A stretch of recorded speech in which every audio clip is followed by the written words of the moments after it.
I run a business that does 8 figures of revenue, but I remember what it was like right at the beginning, and I remember what habits that we put in place that have led to really standout growth. Let me share with you the 8 habits that have led to 8 figures of revenue. Okay, number 1, we measure weekly laps. LAP stands for leads, appointments, presentations, and sales. In all the different businesses and divisions, we are measuring how many leads came in, how many appointments did we book, how many presentations did we deliver, and how many sales converted into customers. So that LAPS dashboard is one of the key dashboards that we check and measure. It's a really powerful thing to put in right from the beginning. If you've got a small business and you want it to become a big business, make sure somewhere you've got a LAPS dashboard.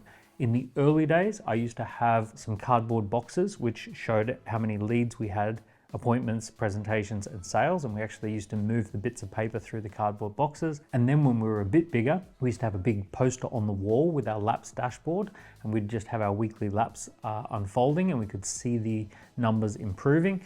And it is so powerful. One of the reasons it's powerful is because it's very easy to get down in the dumps and think, oh, things aren't working. But if you've got the numbers and you say, oh, actually, every single time we generate 20 leads, we get 1 sale, and we just haven't generated enough leads this week. Okay, we need some more leads and then we'll get more sales. It's very, very powerful to have those numbers at your fingertips. Number 2 is a quarterly alignment session. This is where all the key people in the business get together around a boardroom table or around a restaurant table, and we think about where do we want to be 3 years from now, where do we want to be 1 year from now, where do we want to be 90 days from now, and we break it all down into steps. We come up with the company milestones that we need to create. We come up with the individual personal milestones that we need to hit, and we map that all out every 90 days. It's typically a half a day to a full day process, but every single 90 days, we're reconnecting with our origin, mission, vision, and values. We're reconnecting with our big picture, our North Star of where we're headed, and we're making sure the entire team is clear and aligned about all of that so that we know what we're shooting for. Number 3 is locking antlers or locking horns. And if you've ever seen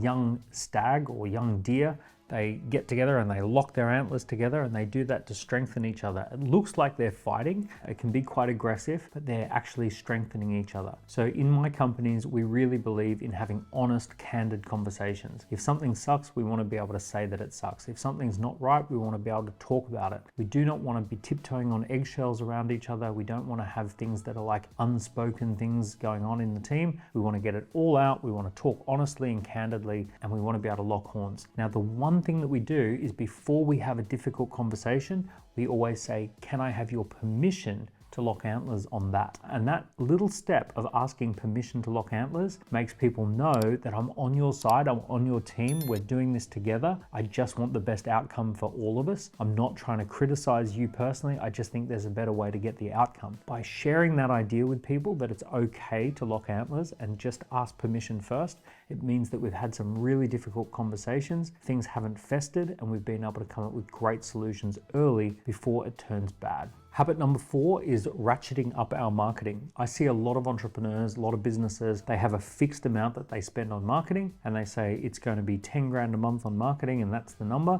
Even as the marketing's performing, they're not ratcheting it up. They're not saying, hey, that marketing's working, now let's make it 12 grand a month, let's make it 15 grand a month, let's make it 20 grand a month, let's make it 50 grand a month. So what we're trying to do is we're trying to keep our marketing as a percentage of revenue. So let's say, for example, that we're always trying to have 10% of our revenue be marketing spend. As the revenue comes up, we want to ratchet the marketing spend up as well. And this is one of the reasons a lot of businesses get stuck. They're too much fixed on the number of what they're spending as opposed to the percentage, and they're holding their business back by not ratcheting up that marketing spend as the business is growing. Habit number 5 is to double down on what works. And whenever we find something that generates demand, we try and never switch it off. I see businesses where they run a little marketing campaign, like a scorecard campaign. It works, and then they go, oh, I've got too many leads. Now I better turn that off while I talk to all the leads. And now I've spoken to all the leads, I'm going to turn the marketing back on, and then I'm going to turn it off once I've got leads to talk to. We love having excess demand. We love having too many people to talk to. One of the things that we know is, for example, we say we've got the official capacity of maybe 1,000 clients we can work with. Well, we want to have 2, 3, 4, 5,000 people who want to work with us, even though we've only got 1,000 spots.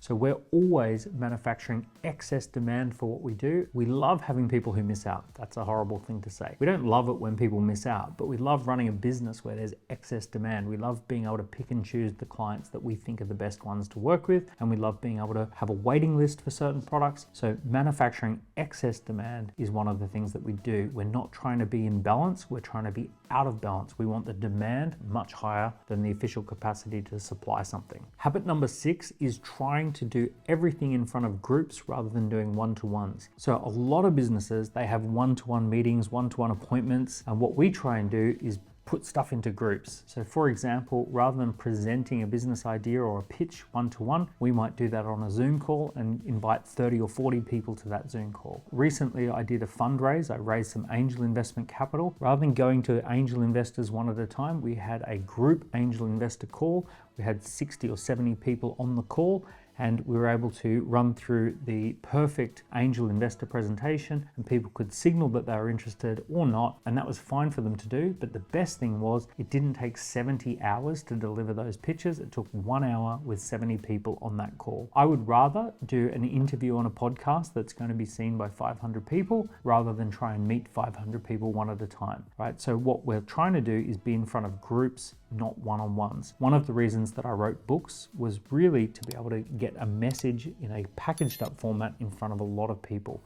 We probably give away 5,000 to 10,000 books per year because we're trying to get a message out to groups, not to people one at a time. Habit number 7 is we try and document everything and turn it into an asset. I'm a big believer that a success story contains intellectual property. Every single time we succeed at something, we want to capture the video case study. We want to turn it into a repeatable framework. We want to formalize a process around it. We want to turn it into a fun story. We want to capture absolutely everything we can and turn it into something that we can use as an asset. We want to put it online. We want to create market-facing assets. We want internal assets. We want all of it to be turned into documented frameworks, documented assets. So we try and document absolutely everything that works. And if we make a mistake, we try and document that too so that we don't make it again. A key mistake that I see a lot of entrepreneurs making is they might work for 6 months with a customer, and that customer's super happy. They got the result they were dreaming of. And at the end of that 6 months, they part ways. There's no video case study.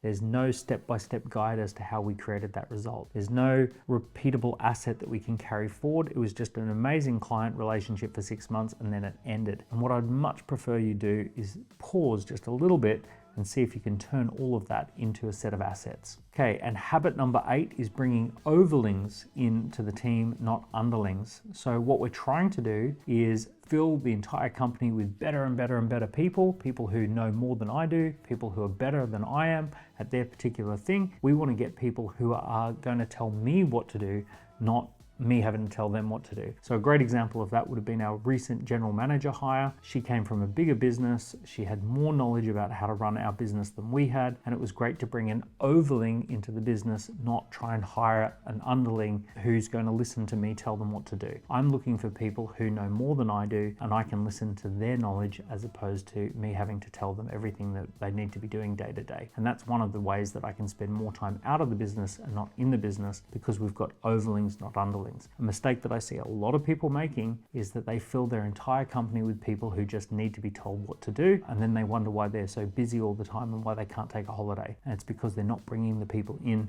who are actually at that next level. So there you have it. Those are 8 habits that have transformed my businesses from 7-figure businesses into a group of companies that do well over 8 figures. And I hope that you can pick one of those 8 habits and apply that in your business and see whether it produces some magic for you as well. If you enjoyed this video, please give it a like, give it a subscribe, leave me a comment below. I look forward to reading all the comments, and I look forward to letting you know when the next video comes out soon.